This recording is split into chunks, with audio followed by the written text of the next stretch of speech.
Hello guys, nandito tayo sa aming drip sa likod ng bahay. Pakita ko lang guys ang resulta ng pagpoproning ko dito sa ating ubas a week ago.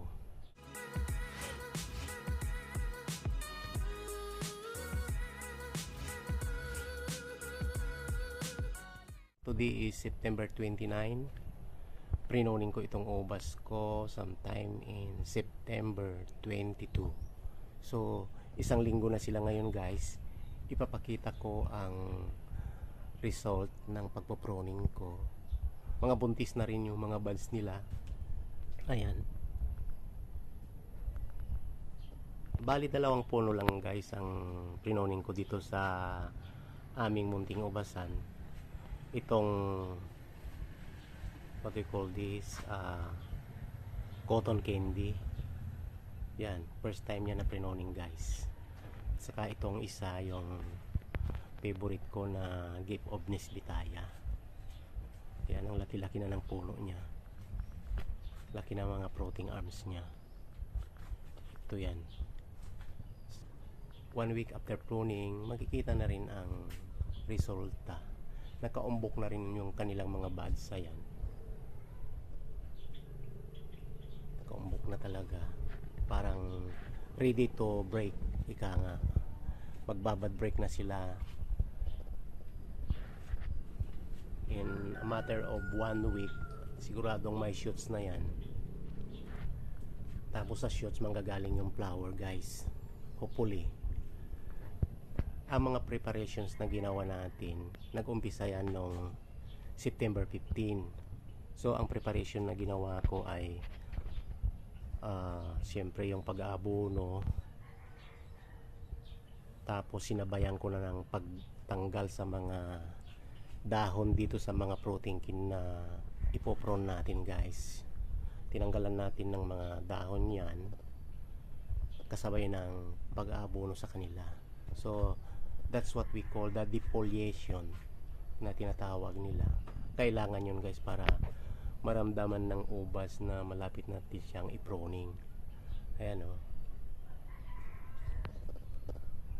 Nakaumbok na yung kanyang mga buds. Dati hindi nakaumbok yan. So pag tinanggalan natin ng dahon yan, malalaman ng ubas na malapit na natin siyang i-proning. So mag-uumbok na yan. So after 7 days from applying the fertilizer, tapos yung pagtatanggal sa kanyang dahon sa may protein cane, brown protein cane, ipoproning na natin. So naganap nga yung pagpoproning ko noong September 22. Ngayon nga ay September 29. So ayan ang result. By the way, ang pag-abono ko guys ay every other week. So nung nag-abono ako noong September 15, yun ang unang abono ko. Ngayon nag-abono naman ako guys, ito dito sa puno nila, nakikita nyo yan. 360 ang gamit ko, may kasama siyang putas. Bali 200 grams yan, or equivalent ng dalawang dakot na ganyan. Pinaghalo ko yan guys, 50-50 ang ratio. Ngayon nga ay nandiyan na sa puno nila yung abono. Didiligan na lang natin para matunaw. Kasi ang 360 naman ay highly soluble yan. Madaling matunaw. Para masipsip na ng ubas itong mga nutrients at saka minerals na kailangan sa kanyang pagbubulaklak. Ayan. Dito rin sa kabila. Didiligan din natin yung puno ng gift of Nesbitaya. Ito.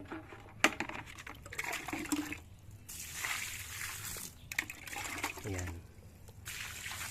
Para siguradong magbibigay yan ng bulaklak paglabas ng kanyang mga shoots.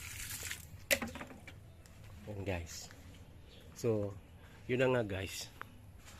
Inuulit ko sa mga gustong malaman kung paano yung procedure ng pag-pruning. Hindi pwede yung basta mag-pruning na lang guys. May konting preparation tayong ginagawa. 1 week before tayo planong mag-pruning, dapat inaabunuhan natin yan ng triple 16 or triple 14 na may kasamang potash, yung pink na abono.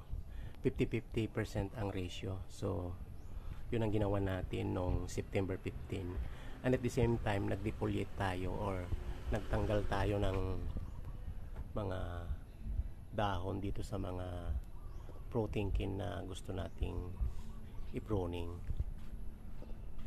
Yung mga brown protein kin lang, gaya nito. Ito yung arm, ito yung mga protein kin. So tinanggal natin lahat ng dahon yan. Tapos yun na nga, after 7 days nag-pruning na tayo. Kaya ayan, ang lalaki na ng mga buds, ready to bud break, ika nga. So ayan guys, i-update ko na lang kayo after 7 days pag nag-bud break na sila, kung may makikita tayong mga bulaklak. Hopefully, kasi itong cotton candy ngayon lang siya ipo-pruning guys. So excited din akong malaman kung paano nga ang pagbubunga nito. Pero itong Gift of Nisbitaya guys, yung gaya ng pinakita ko nung nakaraan, maganda itong magbunga. Ito, Gift of Nisbitaya, ang ganda niya magbunga guys, at saka malalaki yung bunga niya. So hopefully ngayon magbibigay na naman siya ng maraming bunga.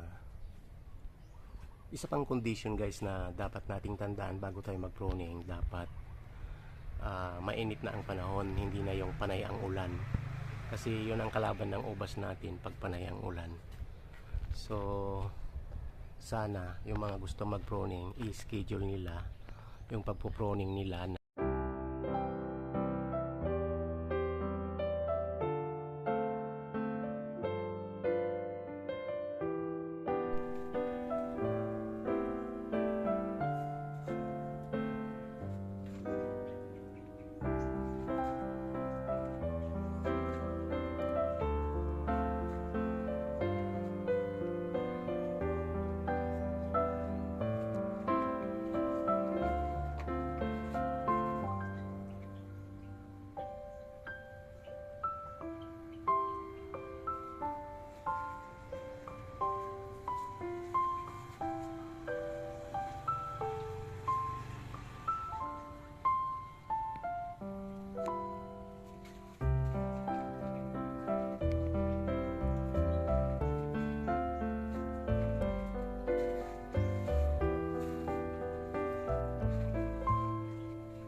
Hanggang dito na lang muna guys itong vlog natin.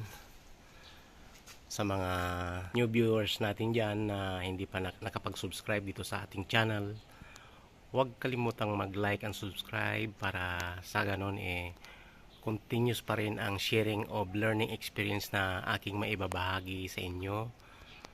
Sana matuto tayo sa ating mga experience nang sa ganon magkaroon ng maraming bunga ang mga ubas natin. Thank you for watching my channel. See you on the next vlog guys.